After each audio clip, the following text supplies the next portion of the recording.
ধন্যবাদ আমাদের অ্যাডভোকেট সাহেবকে মূল্যবান বক্তব্য উপস্থাপন করার জন্য।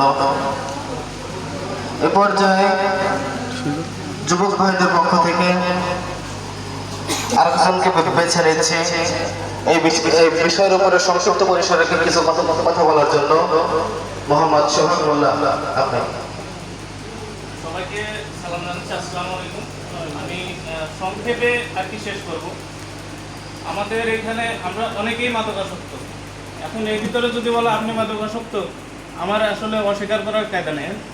ম্যাক্সিমাম আমি যে সামনে পিছনে সবাইকে দেখতেছি, মানে গার্জিয়ানরা এখানে সম্পূর্ণ অনীহা প্রকাশ করে।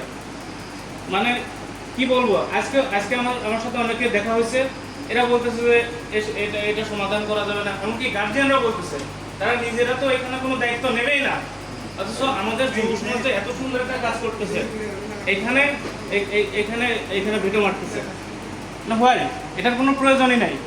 আমি সবাইকে বলবো যে আপনারা যারা সন্তানকে কন্ট্রোল করতে পারতেছেন না, আমাদের যুব সমাজের উপর একটু দায়িত্বটা ছেড়ে দেন, যে আমরা কাউকে যদি ধরতে পারি তাদেরকে আমরা ধরিয়ে দেবো ওনাদের কাছে।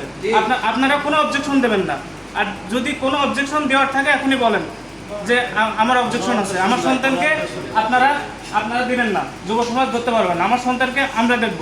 কিন্তু আপনার সন্তান নষ্ট হচ্ছে, শুধু আপনার সন্তানের জন্য নষ্ট হয়, আশেপাশের যুব সমাজের মধ্যে অন্য সবাইকে নিয়ে নষ্ট করবে, এটা কিন্তু হতে দেওয়া যাবে না। আমাদের যুব সমাজের একটাই কথা, আমাদের দিয়ারা গ্রাম, অন্তত দিয়ারা গ্রামটা আমরা একটা পরিবার, একটা সমাজ, এই সমাজ থেকে মাদক নির্মূল করব।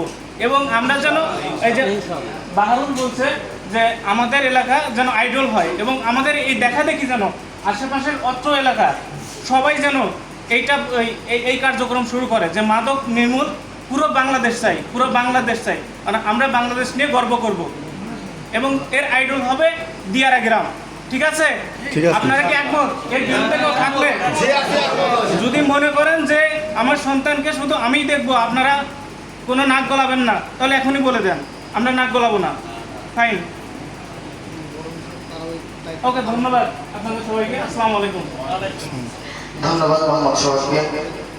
সম্মানিত উপস্থিতি, আমরা গতকালকেও সংক্ষিপ্ত মিটিং করেছিলাম। মিটিং এর মূল বিষয় হচ্ছে আমরা মাদক মুক্ত এলাকা চাই, ঠিক না বলে? সম্মানিত উপস্থিতি, খুব দুঃখজনক, এটা এত দুঃখজনক বিষয় যে আমাদের এলাকার 8-10 বছরের ছেলেরা মাদক আসক্ত। ওর পকেটে পাতা পাওয়া যায়, গাঁজা পাওয়া যায়, সিগারেট পাওয়া যায়। আমি মাদ্রাসার ছাত্রদের নিয়ে একসাথে ফুটেছে, ওর বয়স 5 বছর 8 বছর।